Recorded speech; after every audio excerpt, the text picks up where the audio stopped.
नमस्कार प्रिय भारतवासियों, बोल गुरु घासीदास बाबा की जय, सतनाम की जय। ता संत समाज आज देख सकते हो, आज हमर खपरी गांव में जिला सतनामी समाज धमतरी बैठक होते। तेमें सतनामी समाज जिला धमतरी जितना भी पदाधिकारी है वो सब मौजूद है। तो आज का बैठक में निर्णय ले गए है बोला संत समाज आप जानबो, तो वीडियो अंत तक देखो। मैं अभिवादन करता हूँ, प्रणाम करता हूँ और मेरी ओर से सभी को जय सतनाम प्रेषित करता हूँ। आदरणीय समाज, वर्तमान परिदृश्य जो सामाजिक चिंतन का विषय है और वास्तव में यह स्थिति केवल एक गांव, एक ब्लॉक या एक जिला का नहीं है, यह पूरे छत्तीसगढ़ की एक समस्या है कि हम जो है वास्तव में बाबा गुरु घासीदास जी के विचारों का समाज निर्माण करने की जवाबदेही हमारी और आपकी है। उस जवाबदेही को हमारे घर से, हमारे परिवार से हम सबको निभाने की ज़रूरत है और इस बात को हम नहीं निभा पाएंगे तब तक के इस प्रकार की समस्याएं होती रहेगी और चलता रहेगा। समस्याओं का रूप भले बदल सकता है, लेकिन समस्या दूसरे रूप में फिर से आकर के हमारे सामने खड़ा हो जाएगा। समाज में या परिवार में ही देखते हैं कि तरह तरह के अलग अलग विचारधारा के लोग परिवार में भी होते हैं। तो उस विचार को उस घर के मुखिया जो है सबको सुन करके, समझ करके, जिसको हमारे बड़े बुजुर्ग कहते हैं गुरुआ बनना, गुरुआ बन के उन सब के जो है चलाता है। एक लाठी से हाँकना बोलते हैं, तो एक लाठी से हाँक करके सब परिवार का भरण पोषण करते हैं और उस मुखिया के साथ कोई बुरा बर्ताव भी कर लेता है। घर के सदस्य जो है उस मुखिया के साथ बुरा भी बर्ताव कर लेता है तो भी वह मुखिया उसको सहन करता है और थोड़ा भी उस पर जो है किसी भी प्रकार से मलाल नहीं करता और दूसरे दिन फिर से अपने परिवार को संगठित करने के लिए लग जाता है। तो आदरणीय समाज, यह एक सामाजिक चुनौती है कि हम जो है अपने परिवार का नेतृत्व किस प्रकार से करें और उसी को यहाँ पर जो है बैठक में हम रखने के प्रयास कर रहे हैं और उसी बात के लिए यहाँ पर बैठक को रखेंगे। तो पिछले समय जो है 2 महीने हो गए पदाधिकारियों की जो है घोषणा हुआ था। उन पदाधिकारियों को उनके पद के अनुरूप जो है सभी पदाधिकारियों को काम करने की जो है उनको जवाबदेही दे दें, ताकि जहाँ पर है और जिस पद पर वह बना हुआ है वह उस पद के लिए अपना समय निकाल कर, अपने घर परिवार से समय निकाल कर 1 घंटा समाज के लिए भी समय निकाले और उस काम को पूरा करें।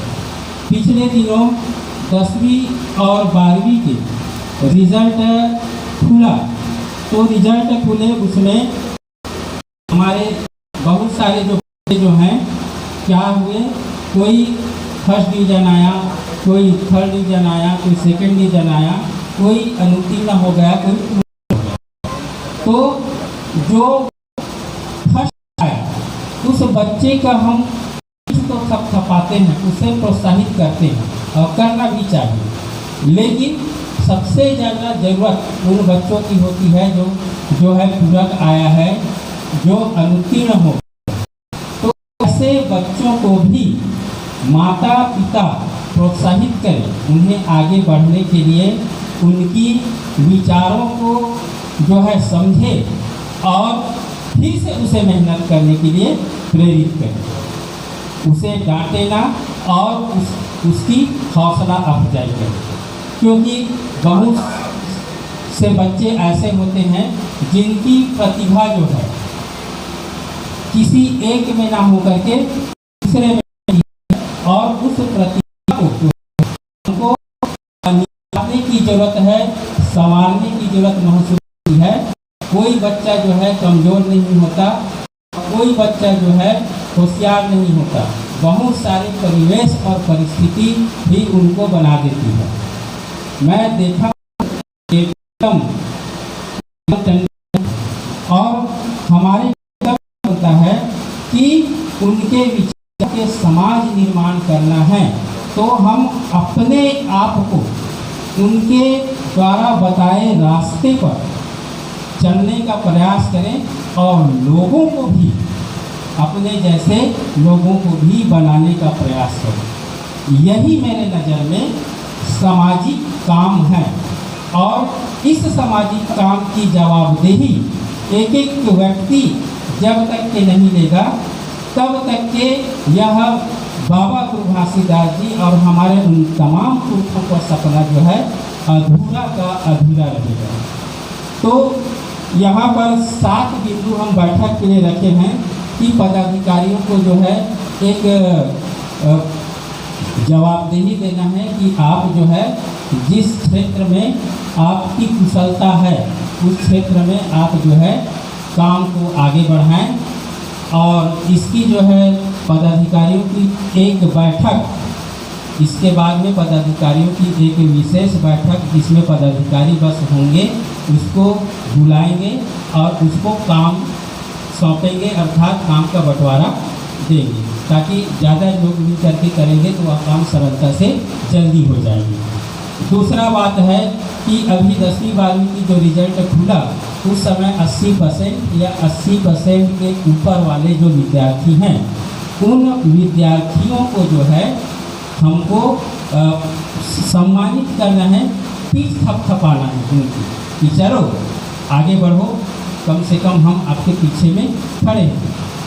समाज जो है जवाबदेही नहीं निभा पाता है, उनके परिवारों को भी, और समाज अपने तरफ से क्या कर सकते हैं, छोटा सहयोग, बड़ा सहयोग, और सब मिल करके ऐसे होनहार विद्वान बच्चों को जो हमको आगे ले जाने की आवश्यकता बनती है।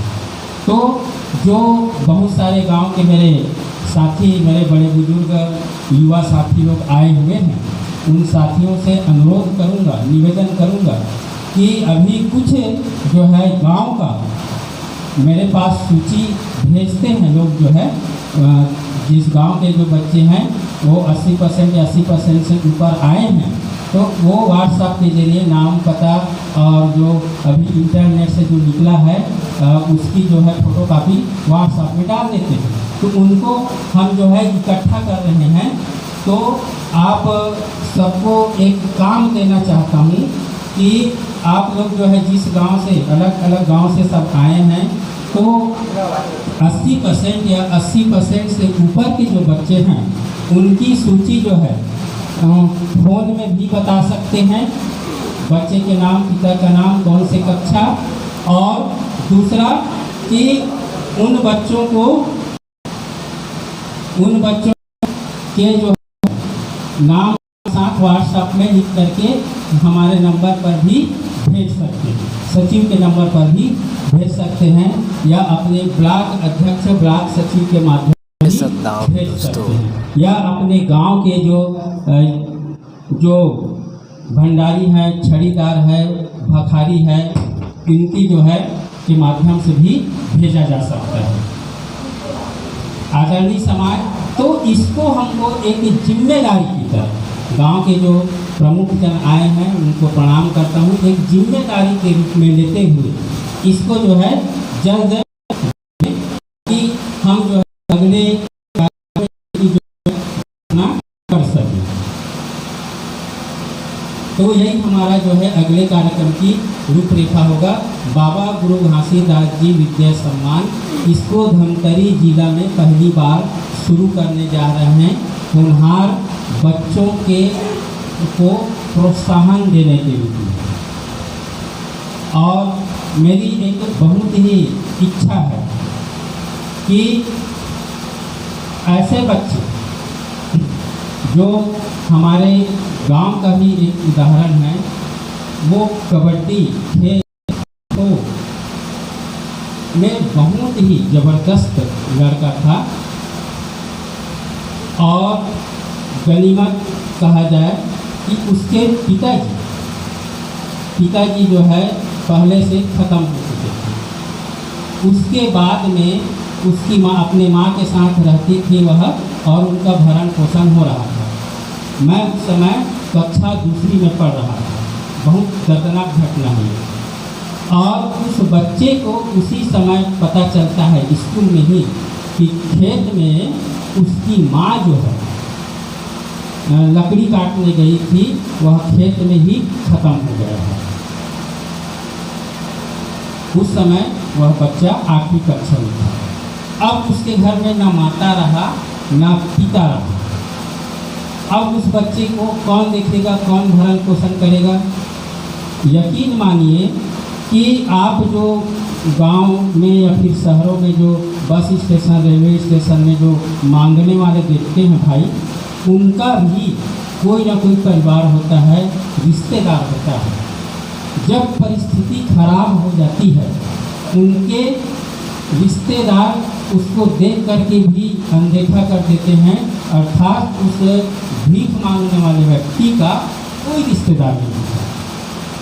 ठीक वैसे ही उस बच्चे के साथ भी हुआ और कुछ जो समझते थे ऐसे रिश्तेदारों ने उनकी हेल्प भी की और उन्हें सहयोग भी दिया।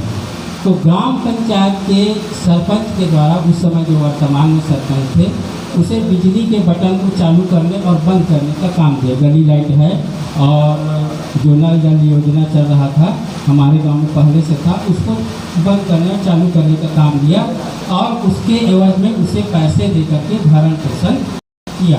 वो बच्चा आज जवान हुआ, विवाह हो गया है, 3 या 4 उनके बच्चे हैं।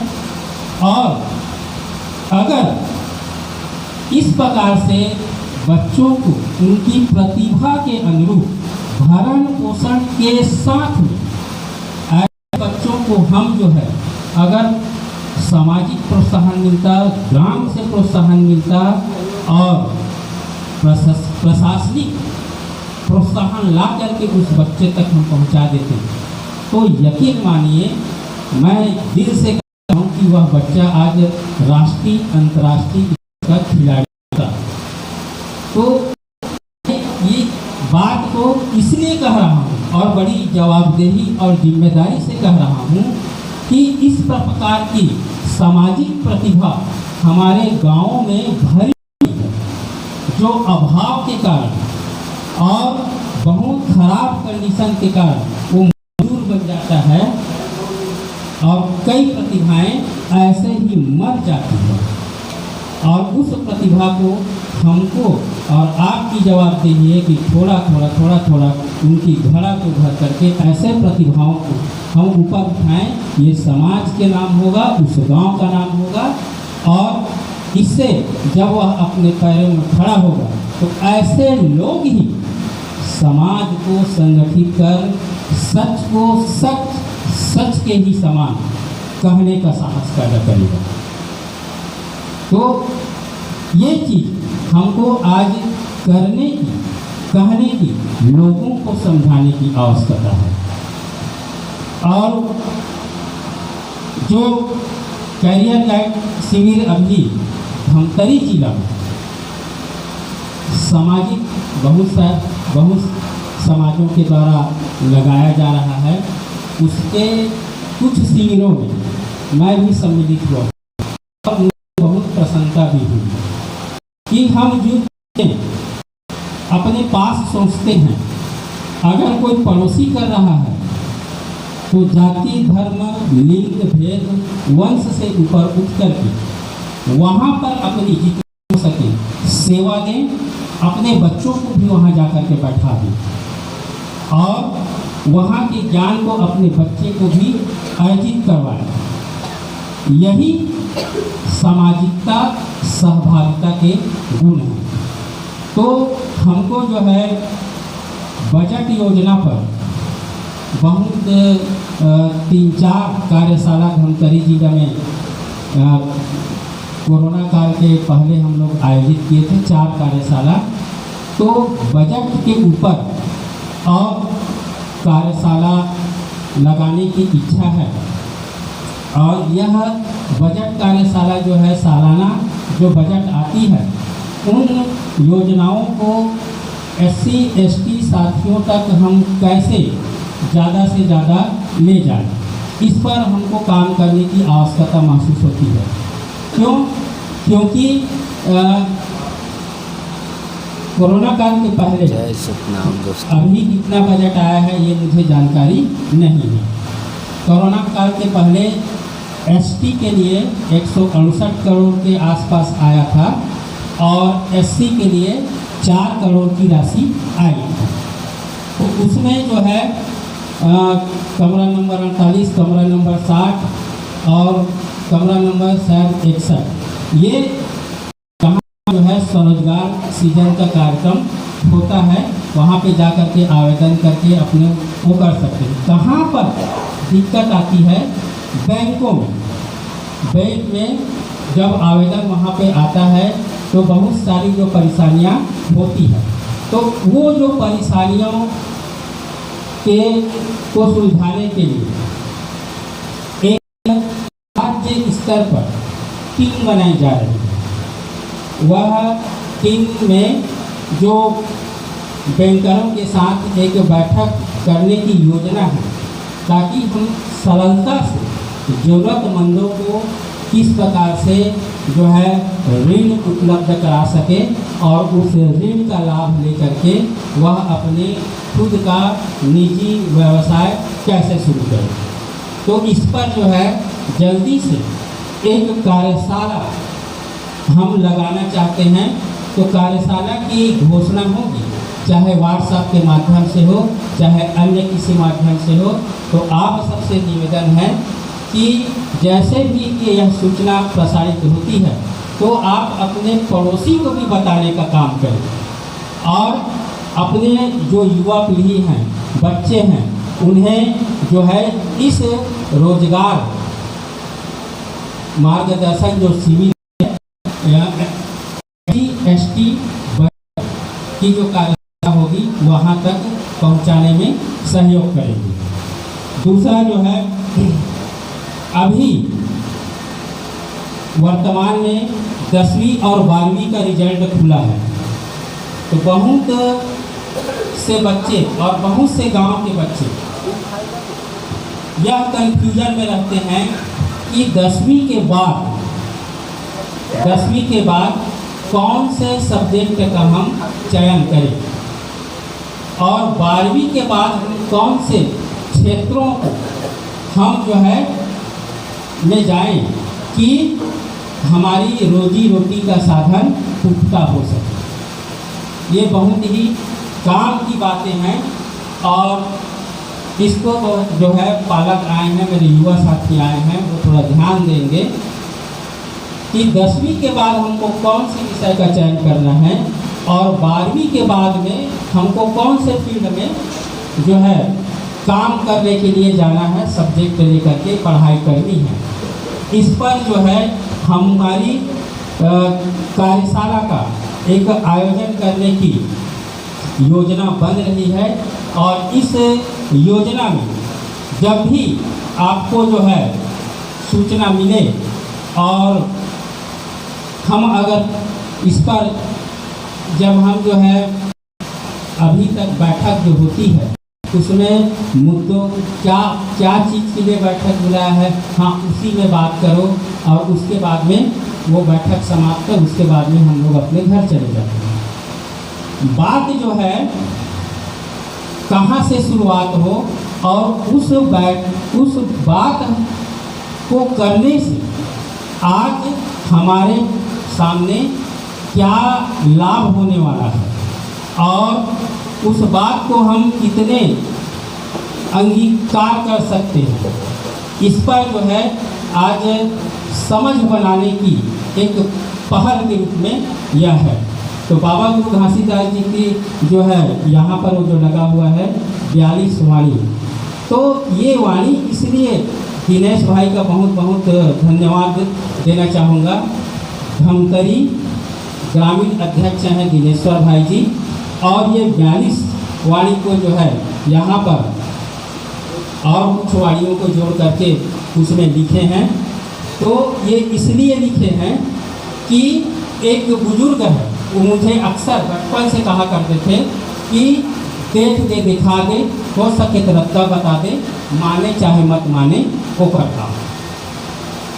ये 42 वाणी उसी का सार्थकता है कि मैं अपने समाज के दिशा को कैसे निर्धारित करूं और कैसे चलाऊं, ताकि ये जो सामाजिक ढांचा है और किसी मेरे पुरखों ने कहा जिनके बदौलत आज सतनामियत खड़ा हुआ है और हम जो है आज सतनामी बन के आज एक स्वतंत्र और एक बेहतरीन जीवन यहाँ पर जी रहे हैं। तो इसी को जो है बाबा गुरु घासीदास जी यहाँ इस पत्रिका में भी, ताकि पढ़ें तो कुछ समझ बने, इसलिए इसमें जो पम्फलेट है उसमें भी इसको लिखा गया है। तो मेरा हमेशा से उद्देश्य यही रहता है कि जब इस बैठक में मैं जाऊं, इस बैठक से होकर के मैं जाऊं, तो मेरे जेब में कुछ होना चाहिए, मेरे जेब में कुछ होना चाहिए कि हाँ उस बैठक में मुझे ये सीखने को मिला, उस बैठक में ये अच्छी बातें कही गई और मुझे उस बैठक में ये अच्छी बातें कही गई, उसे मेरे परिवार में और मेरे घर में मुझे लागू करना है। इसलिए जो है उस पुरखे की बात को लगातार दोहराने की मेरी मंशा यही रहती है। तो हम उस प्रकार से जो बातें को अभी सहेजने सुनने का आदि नहीं होते हैं, तो क्या लगता है कि ये बोरिंग बातें हो रही है, ऐसा लगता है। लेकिन हमारी वर्तमान पीढ़ी जो है वही छिपी होती है, वही छिपी होती है हमारी वर्तमान पीढ़ी, ताकि ये हमारे भविष्य की नींव खड़ा कर सके। तो आदरणीय समाज, मैं इन बातों पर एक गंभीर चिंतन के विषय में यहाँ पर आप सबको बुलाया हूँ कि मेरे पुरखों ने, हम सबके पुरखों ने एक ही बात कही है कि मैनखे एक बरोबर, मतलब मैनखे एक बरोबर, मतलब हम सब बराबर हैं, आर्थिक दृष्टि से, सामाजिक दृष्टि से, राजनैतिक दृष्टि से, संवैधानिक दृष्टि से और मारी जोर के भात खाने की दृष्टि से हम सब बराबर हैं। और दूसरी बात उन्होंने बहुत महत्वपूर्ण कही हमारे पुरखे ने कि मैनखेला एक बरोबर। ये इसलिए कहा मैनखेला एक बरोबर, मतलब जिसका अधिकार जो है, मतलब मेरे अधिकार में 5 रुपये की हिस्सेदारी है, तो वो 5 रुपये की हिस्सेदारी मुझे मिलना चाहिए। आप उस हिस्सेदारी का हनन मत करो, ये मेरे पुरखे ने कहा, हम सबके पुरखों ने कहा। तो इसी बात को हमको आज अंतिम व्यक्ति तक ले जाने की, समझाने की ज़रूरत है। और मैं तो चाहता हूँ कि मैं जिला अध्यक्ष वर्तमान में बना हूँ, तो मेरी उपयोगिता पूरी तरह से किया जाए, पूरी तरह से किया जाए। कैसे किया जाए कि कभी रोटी बेटी का समस्या आ गया, तो कभी कहीं सामाजिक विवाद आ गया, तो रोटी बेटी की समस्या और सामाजिक विवाद तब बढ़ती है जब हम अपने पुरखों के बातों को नहीं मानते। 70% जो समस्याएं खत्म हो जाएगी अगर मैं अपने पुरखों के बातों के हिसाब से चलूँगा तब। मेरी पत्नी भी, मैं सोचता हूँ ऐसा नहीं है, और मेरी पत्नी जैसा सोचता है वैसा मैं नहीं है, तो ये टकराव की स्थिति बनी रहती है। लेकिन चलना है, चलाना है, हमारे बुजुर्गों ने कहा है, वो ऐसे चलते रहता है। तो हमारे पुरखों की बात मानेंगे तो 70% रोटी बेटी की समस्या मेरी नज़र में ठीक हो जाएगी, पारिवारिक विवाद और सामाजिक विवाद ठीक हो जाएगा। तो हमको क्या करना चाहिए? हमको क्या करना चाहिए कि हमारे बच्चों के लिए, मेरे बच्चों के लिए मुझे करना है ऐसे सोच के रोटी, कपड़ा, मकान और सम्मान के लिए हमको काम करना चाहिए। ये मेरे पुरखों ने, जिन पुरखों की अभी हमने पूजा अर्चना, उन्होंने कहा मकान सम्मान के काम करो।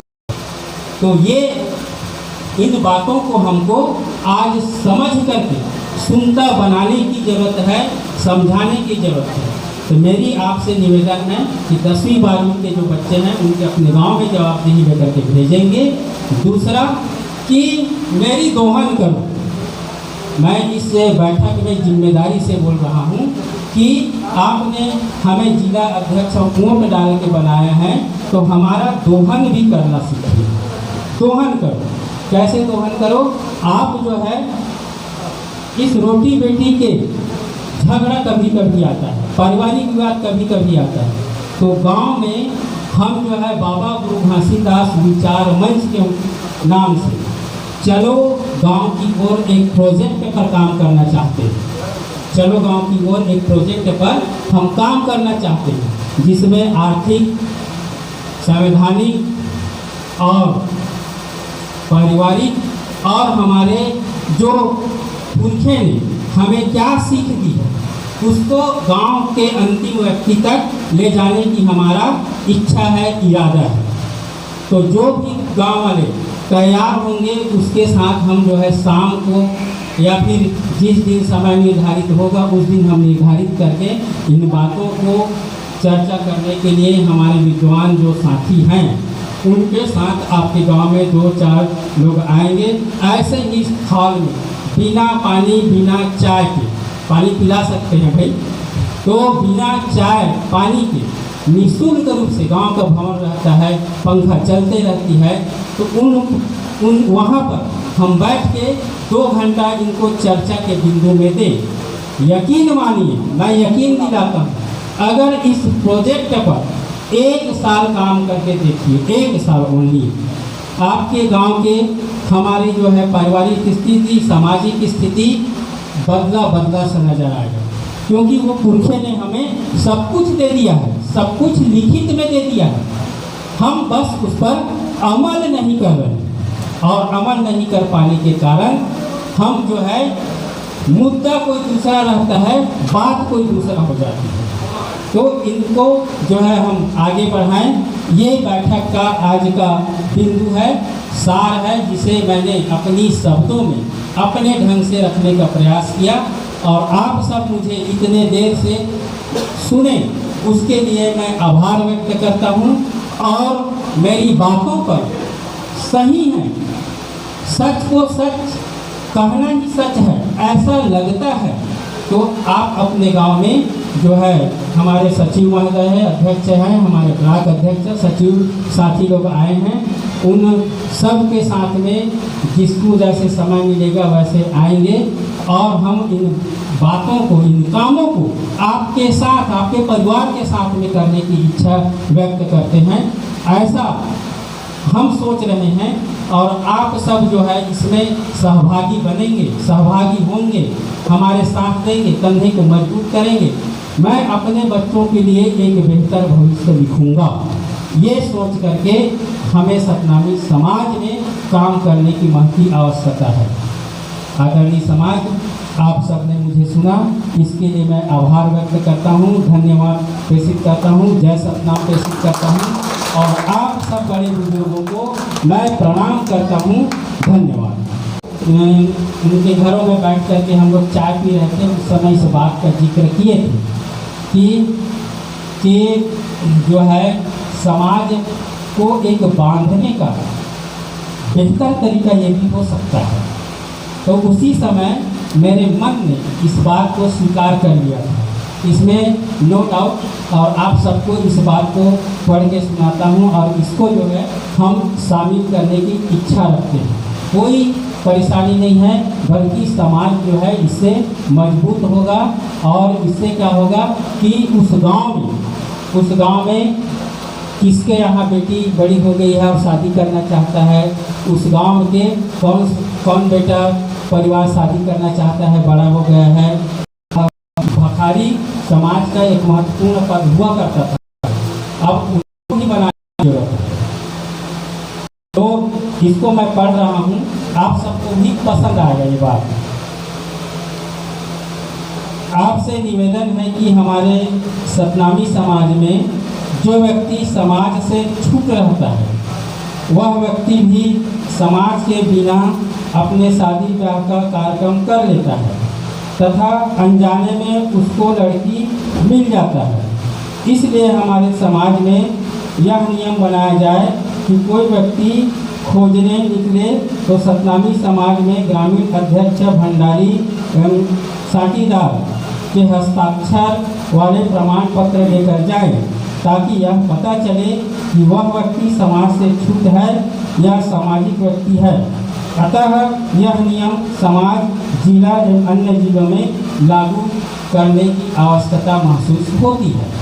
तो पिताजी के बात पे मैं एक ही थोड़ा अपने बुद्धि से आप सभी इस पत्र को मैं सार्वजनिक किया हूँ, तो इसमें शामिल रहेगा।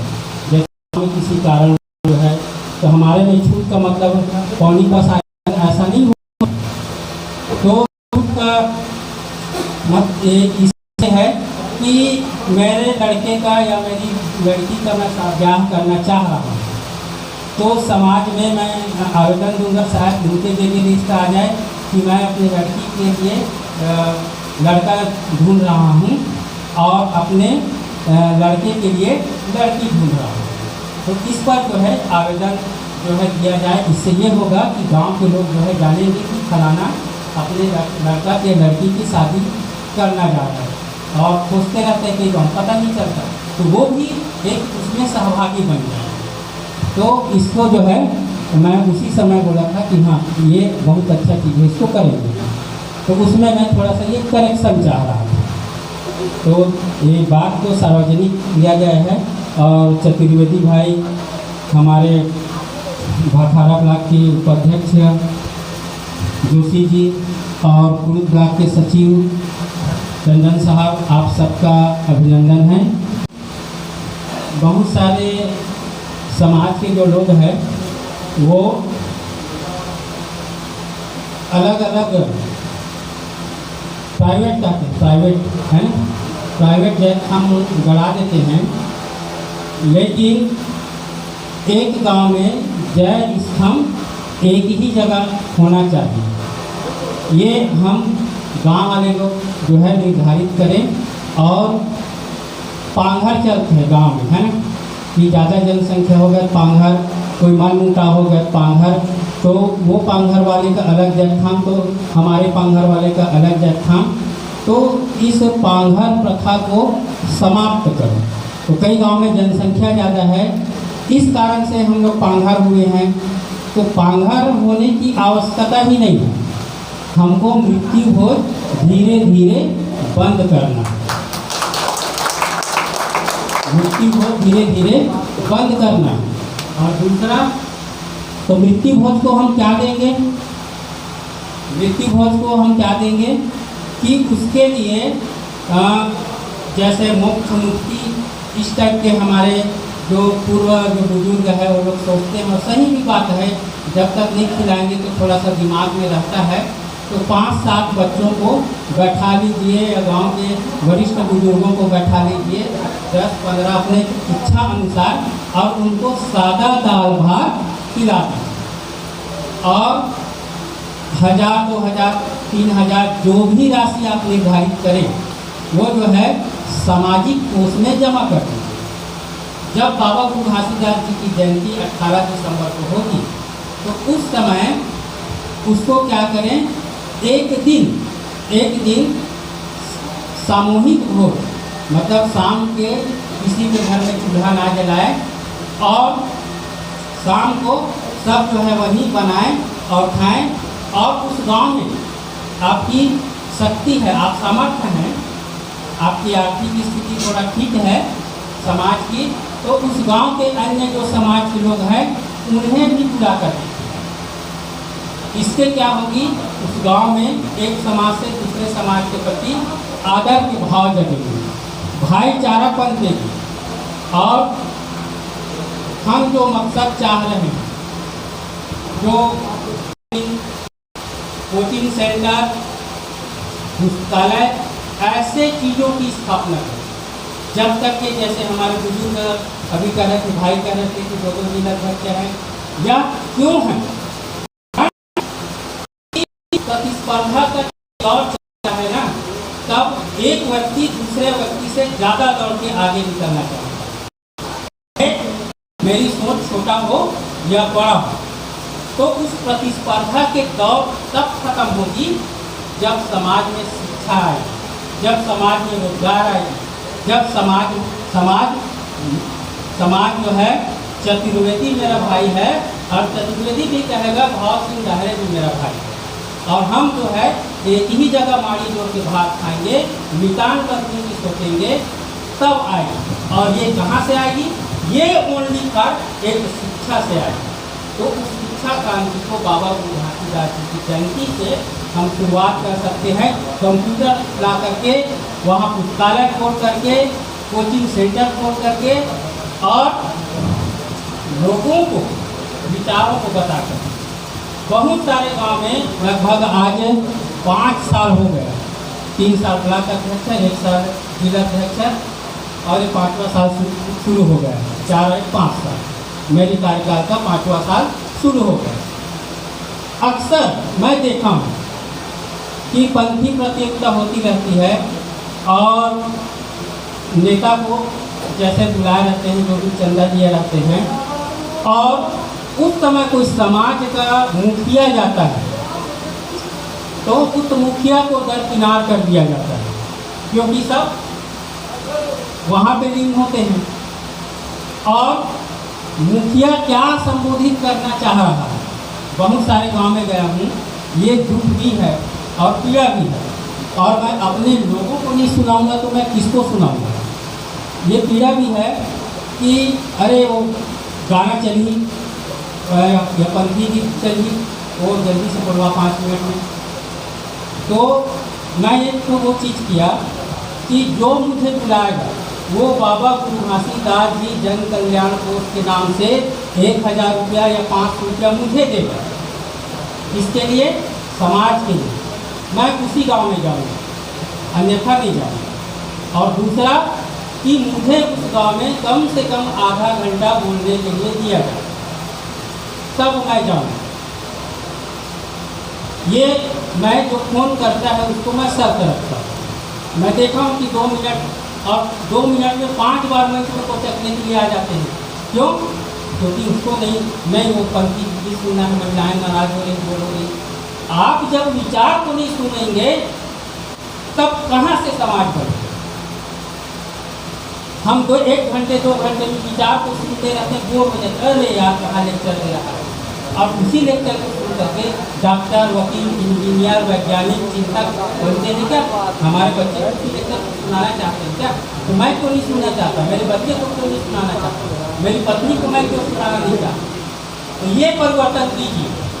यकीन मानिए, किसी जिले का, किसी ब्लॉक का, किसी गांव का हालत सुधारना 3 से 4 साल का काम है। बस उस चुनिंदा जो बातें हैं, जो चीज़ें हैं, उसको हम अमल करें। और ये अमल करेंगे तो जो अभी परिस्थिति बनती है और जिसके बारे में हम सब चर्चा करते हैं, वो स्वतः ही समाप्त हो जाए।